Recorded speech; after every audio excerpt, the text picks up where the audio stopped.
I'm for Sergeant Chin, and I'd like to introduce Colonel Charlie T. Deane, D-E-A-N-E, Chief of Police for Prince William County. Good afternoon. First, I'd like to release and discuss a little bit about the numbers that we had for the month of April and May. And they pretty much speak for themselves, but I would explain this chart, these color charts. You have those?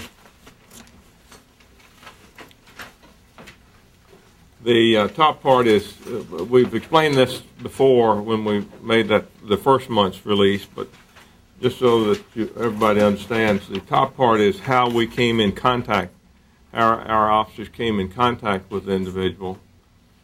And then the chart below is what the disposition was, whether the person was arrested, released on a summons, or whatever the case might be. Now think of these as individuals that were identified that were screened into the process. These were individuals that were identified as being here illegally. So that's what that all means.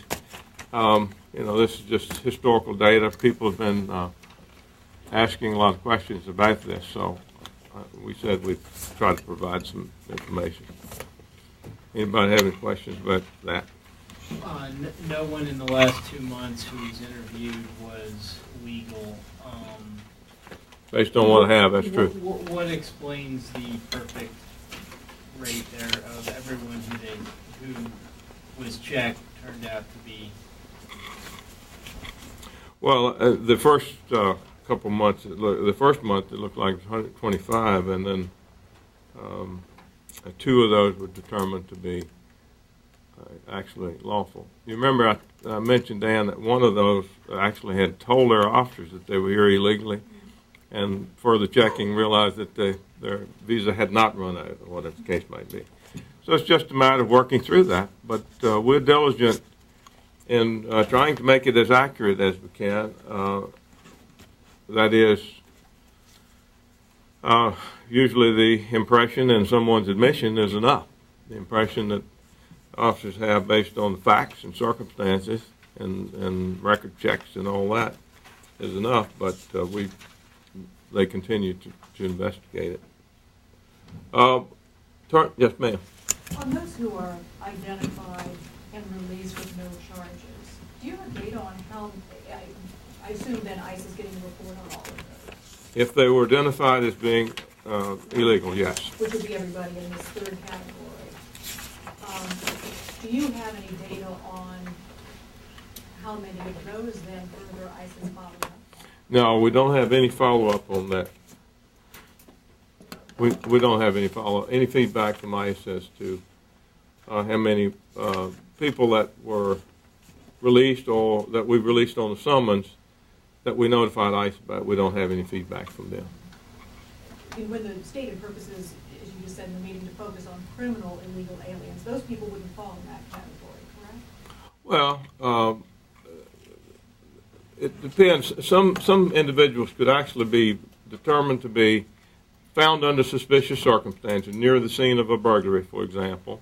Officers doing what we need to do in making a legitimate inquiry, determine that person is here illegally, not have enough to arrest them and release them, and then it's up to ICE as to whether they'd be charged or not, or detained or whatever. And we may or may not be able to make a case on such.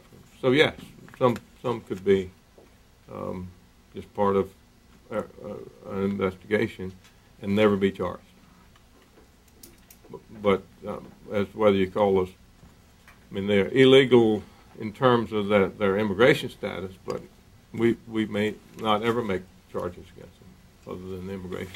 When we look at how much lower the numbers are in May at 32 as opposed to 108 in April, 125 in March, how do you account for the lower Well, numbers? I suspended when the board passed the resolution amendment on April 29th, I think it was, within a day or so, that resolution directed the police department to make changes. So within a day or so, I suspended the mandatory part of the original policy, which required immigration status checks every time someone was detained for a violation of state or local law where there was probable cause to believe they were here illegally. So that was part of, that's the impact of that. And I'm sure that there, until we have gotten this policy out and clearly instructed the officers, I'm sure there is some confusion in officers' mind as to exactly what they should do, but they've continued to do immigration status checks. So do you anticipate that once the policy that's been amended is implemented, those numbers will change again? We'll see a different direction? Yes. We'll see how that goes. You know, of course, as I mentioned to the board earlier, the amended policy will require that any time officers take someone into physical custody, they will check their immigration status, regardless of whether there's any reason to believe the individual is here lawfully or unlawfully. So it's across the board. 100% of the people should be checked. Chief, who are arrested. You've got me a bit confused, okay? The policy change in April, which we were just talking about the decreased numbers, why would that result in decreased numbers? What was specifically different about that? I'm not clear about it. The policy, the direction of the board at that point resolved that the police department would not be mandating officers to check immigration status when people were detained. It changed the phase of when immigration, or the timing of when immigration status checks were mandated. The previous policy mandated that anytime someone was detained for a violation of state or local law, where there was probable cause to believe that individual was here illegally, it mandated that officers do the status checks at that stage. That was rescinded as a result of the board's action. The mandate is now at the arrest stage, but officers still have discretion to do inquiries as according to law and within good police practice. Why are you anticipating that it's going to go back up? What was the change again? It seems like there's 3 changes here. Well, I don't understand how there are 3 changes. Well, you said the numbers went down when the policy was changed. That policy is still in effect now, right? The policy, I suspended the mandatory part of the policy that required immigration status checks at the time of detention. I suspended that on April, whenever it was, after the board's resolution. Correct. Now they do it when they're physically under arrest, correct? And I'm asking you, what makes you... That is what will be required when this goes into effect at the end of this month. And that's when you anticipate the numbers might go back up, is what you were saying. Correct. How many times will a person be checked? If you're checking them when you're physically taking them to the custody, the jail officials are also required to check them when they're booked. Well, one of the questions that's come up from time to time has been whether there was duplication. If you have 287G in the jail and then you have the police doing immigration status checks. And in trying to make sure that I could explain that, we looked at those numbers, and it looks like we take about 1,800, is it? 18,000? 18,000 or so into custody a year, into physical custody a year. And a little over half of them wind up in jail. And we have a chart that you can just pass around for, and we can give you a copy of that. But so we physically arrest 18,100 people or so. We take all of those before the magistrate. Some of those wind up in jail. A little over half of them, I think, is the numbers we have. It's like 53% of them are committed to the jail.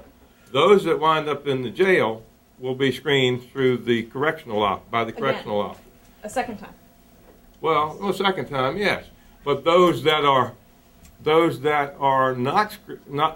not go to the jail, if were not screened by our officers, they wouldn't be screened at all. But is it possible that an arresting officer stops a person and has probable cause and checks into their immigration status, then does a custodial arrest, and while they're at the magistrate, they're checked again through the system, and then they're actually arrested, taken to the jail, and then they're checked a 3rd time?